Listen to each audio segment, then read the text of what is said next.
Everyone, this is Jono from Veracity with another video in my video series.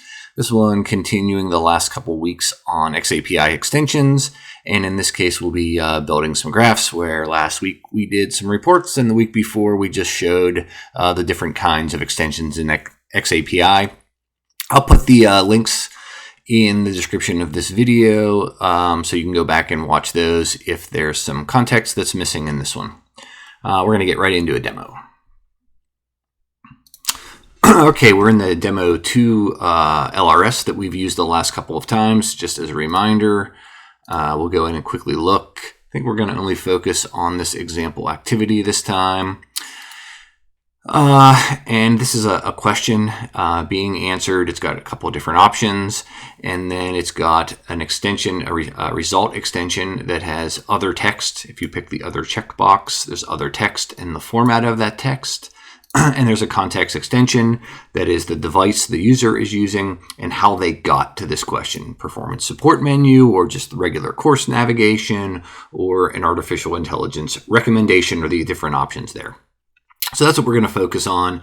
More details 2 videos ago and a little bit in the last video on those if you need some more information. We're going to go ahead and go into the analytics platform, and we're going to create a new custom dashboard.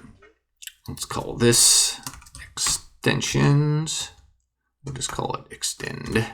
All right. And the first thing we're going to do is build a chart. So in this one, why don't we do, let's do plain text versus HTML answers. So we're going to keep this as a bar chart, and right now it's by default actors. We're going to click that off, and we're going to choose object ID. So right now we're just showing a bar for all of the different objects in the system. It's not exactly what we want to show, but bear with me. So I'm going to add a where clause, and I'm going to say where the object ID equals this question. I know that this is the ID for that question that we were just looking at the data. So now what we're looking at is basically we have one bar for object IDs where the object ID is this one ID. So we get one bar, which is kind of expected. So essentially we have a total statement count of about 12 different answers in our sample data for this activity. It's not very interesting, doesn't really have anything to do with extensions, so let's make it have to do with extensions.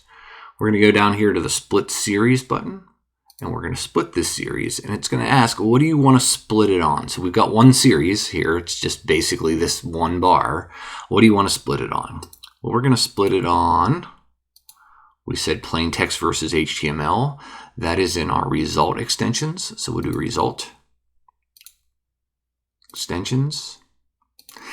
Just like the last time, these menus automatically populate based on your data. So you'll see down here, this is our extension key value.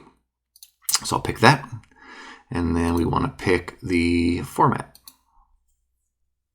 All right, great. And let me just add this to the screen, and we'll make it a little bit bigger. All right, so essentially what we're seeing here is for this one question, which is what we picked, there were 11 interactions that have the extension. So not everything has the extension, which is why we've dropped one. And of those responses, 8 were of plain text format, and 2 were of HTML format. And if you look at the prior videos, this will make sense because there was one answer that did not choose other and add text. So that's where we've dropped 1 and we're down 1 from 12. So this gives you an idea of how you can take an extension and split up your data and look at, within a particular series, how do your different extension values kind of map out? What do they do to that data? How are things sliced? Let's just do one more. I'm going to move this down. Maybe to there. Let's add another widget.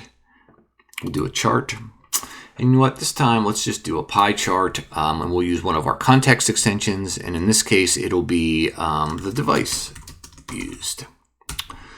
So let's change this to a pie chart.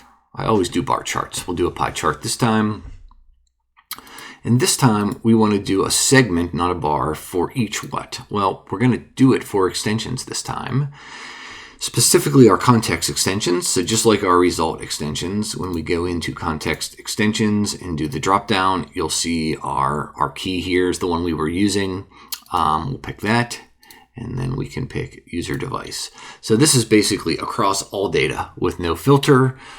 If this extension is reported, what's the distribution of it? So let's go ahead and put that on the screen. Make it a little bit bigger. So you can see of the data points that have these extension values, 45.5 of the data points used Microsoft Pro versus 3% Google Pixel versus 3% iPad Pro. So you get an idea here that simple examples, but as you can see, those pickers in the dashboarding platform allow you to reflect on those extension values and pick them right there in the editor.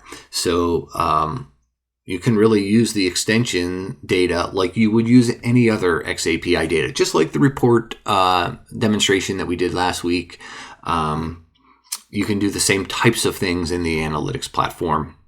And you get nice pickers to go and pick your values. Don't have to, remember what the long strings of text are or IRIs. All right, so I think that's going to go ahead and do it for today. If you like this video, please click the thumbs up button and or subscribe. Thanks for watching and have a good one.